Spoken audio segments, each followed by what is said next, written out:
There are many mysteries in the lands between. It feels like we've started a significant number of our lore dives over the last 2 years with these words. However, it never ceases to be true. From the true origins of Radagon to what really happened on the Night of Black Knives, so much of the history of the lands between and its people is shrouded in mystery. One thing we can nail down about most of the demigods is their motivations. Some seek to become Elden Lord, others want to usurp the Order altogether. But what exactly does the Greater Will want? There would be no way for us to know. The language of the fingers is lost on our Tarnished. In fact, only one man we know of can actually interpret their movements, the ever-brilliant Gold Mask, though he's not the type to offer guidance to others. It is only thanks to the finger readers that we can come to understand some semblance of our quest and how to complete it, though some of their kind are certainly more lucid than others. Today, we are going to discuss the finger readers, those that help on our journey, those that seem broken and lost, and those that mysteriously lost their lives just outside the foot of the Erdtree. Welcome to Elden Lore, our weekly lore series diving into the stories and mysteries of the many people, places, and monsters of Elden Ring. Whether you're a new viewer or a longtime subscriber, thank you for choosing to spend some of your day with us. With over 100 episodes in our playlist, we hope you find the information you're looking for.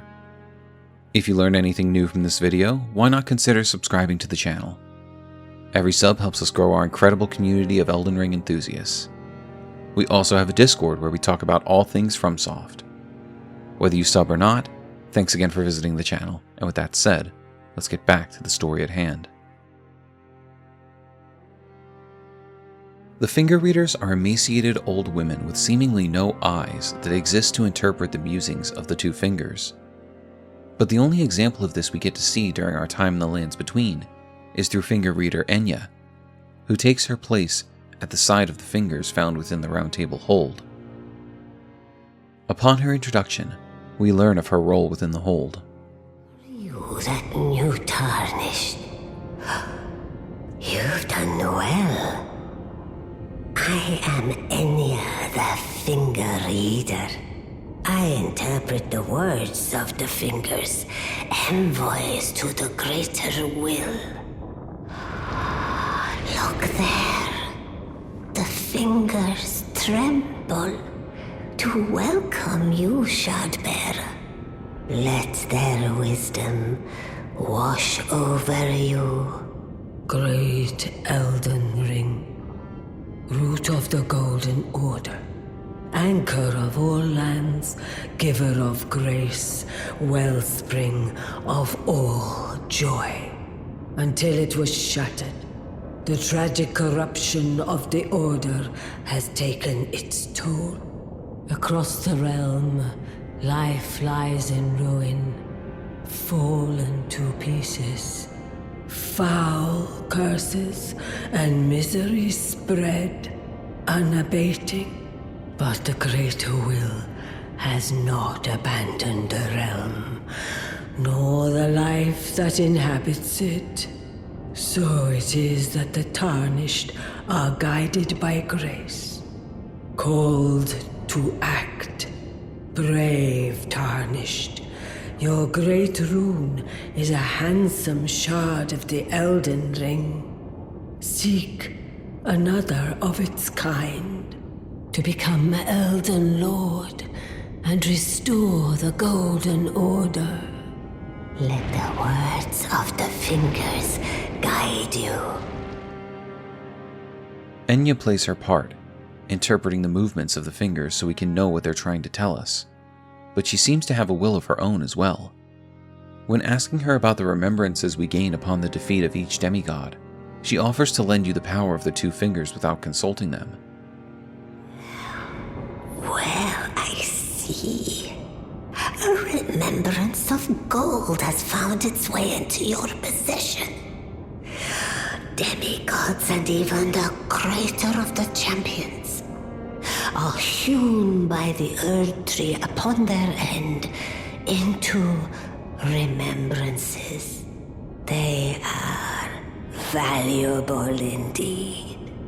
These remembrances yet house the power of their former masters.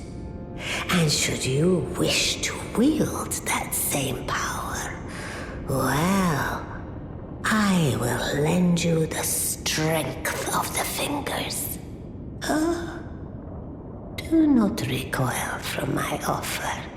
The fingers guide us all. And you, Tarnished, you are here to take, are you not? She also explains to us the importance of great runes and communes with the fingers again.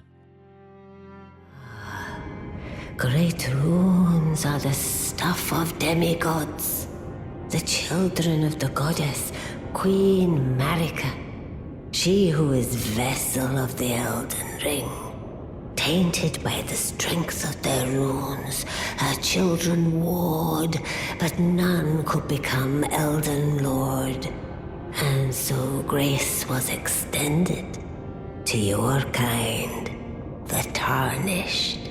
Listen, the fingers speak.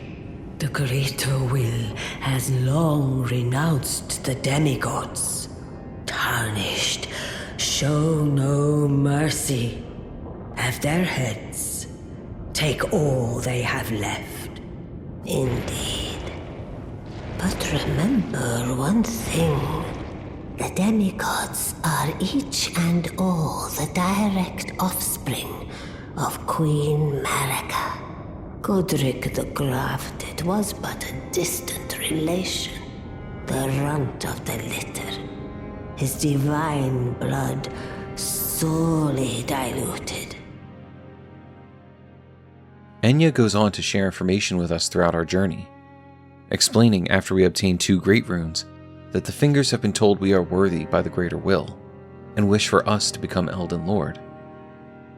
We can also ask her about Queen Marika. Marika is the vessel of the Elden Ring, carrier of its vision. A god in truth. But after the Elden Ring's shattering, she was imprisoned in the Erdtree, a grim punishment for shattering the Order, despite her godhood. The fingers speak. Marika's trespass demanded a heavy sentence. But even in shackles, she remains a god and the vision's vessel. Confer great runes to become Elden Lord and join Queen Marika as her consort. The fingers have willed it so. Now you may go. She doesn't have anything new to share with us until we achieve our goal, reach the foot of the Erdtree, and stand before the thorns that block our path. Well, you managed to return. You know what this means. The Erdtree has spurned you.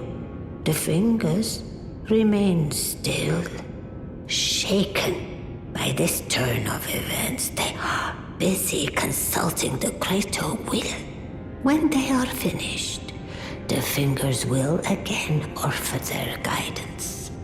But thousands, if not tens of thousands, of moons must first pass. No matter for me, but you. How will you ever manage the wait? Oh my. Again, we see Enia showing interest in our Tarnished beyond our role in completing the task set upon us by the 2 fingers, as they have decided to commune with the greater will for as long as it takes in order to have their questions answered. That is, of course, if you believe the words of the fingers themselves. It's Enia who answers our questions about the thorns and even leads us to a way of carving our path to the Erdtree. Heavens forbid. That is not the domain of mere men.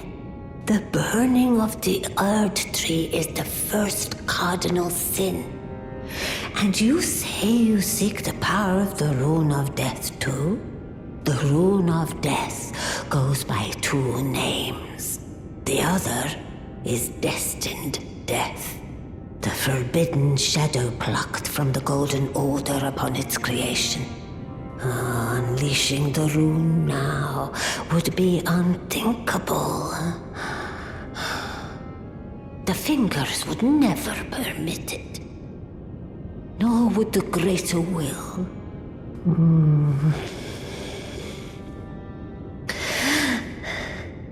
But here we are. The Fingers dormant, severing our link to the Greater Will. The realm and all life in ruins. Impossible events transpire beyond the ken of the Fingers. Who is to say that the cardinal sin must be cardinal forever? Go on. Finish the job. Take the course you deem most worthy. You must find kindling. Only the smoldering flame in the great forge of the giants on the highest peak in the lands between can burn the Erdtree. But special kindling is required to reignite the flame. For the flame to burn the Erdtree, a sacrifice is needed. Of one who envisions the flame and can lead you to the rune of death. This finger reader thinks for herself. She's not simply a vassal, but wants to see this stalemate finally come to an end. And it's possible we are not the first she provided this information to. Enia mentions that some other Tarnished had once presented her with 2 great runes. In the past, someone else had somehow come this far, and we believe there are 3 likely candidates. First would be Vike, who was known to be the Tarnished who came closest to becoming Elden Lord before being taken by the 3 Fingers. Second, we have Gideon Ofnir, and while he doesn't seem to do any field work himself, we know the Fingers expected great things from him, and it's possible he had his henchmen gather great runes for him. Third, we have Bernal, the only in-canon Tarnished who is able to invade us in crumbling Farum Azula. Bernal's story has been relegated to cut content, but originally, he was supposed to have a maiden who had fallen into madness and obsession with fire. This could be due to trying to kindle the flame at the mountaintop of giants. The only way Bernal would have known about the need for kindling would have been to have this same conversation with Enia at some point in the past. This would explain his disillusionment with the Fingers if he lost his maiden to advice given by one of their readers. Even with this cut content, we see the possibility that Enia is not simply a mouthpiece for the Fingers, but a true ally to the Tarnished, trying to help them reach the throne. After we burn Melina and reach Farum Azula, we can speak with Enia again, where she claims she will see this journey through to the end with us, and bids we do what we believe is right. We hear from her one final time upon defeating Malekith the Black Blade, where she speaks of the Rune of Death being released. The Rune of Death is unbound.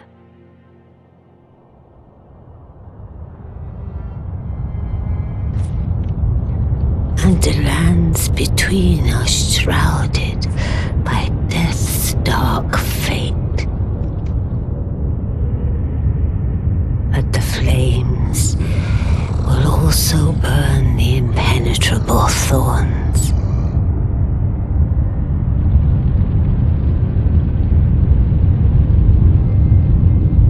Farewell it is then.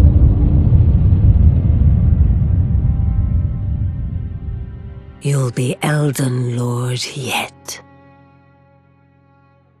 Upon returning to her, she's unresponsive, possibly dead, but we can still use her power to trade remembrances and purchase regal armor.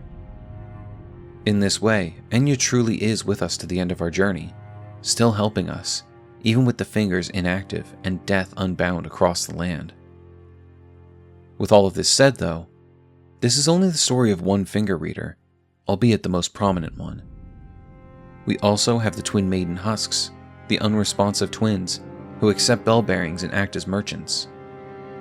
Nothing can truly be learned about them, so there's really nothing more to say. Aside from those we find in the hold, finger reader crones can be found across the lands between. But finger readers are supposed to act as mouthpieces for the fingers. So why are they so far from them? Aside from the two fingers within the hold, the only other forms of these creatures we find are laying atop the divine towers. Each carries the power of a demigod's rune that we must take for ourselves in order to properly utilize them. From this we can glean that each demigod had their own two fingers.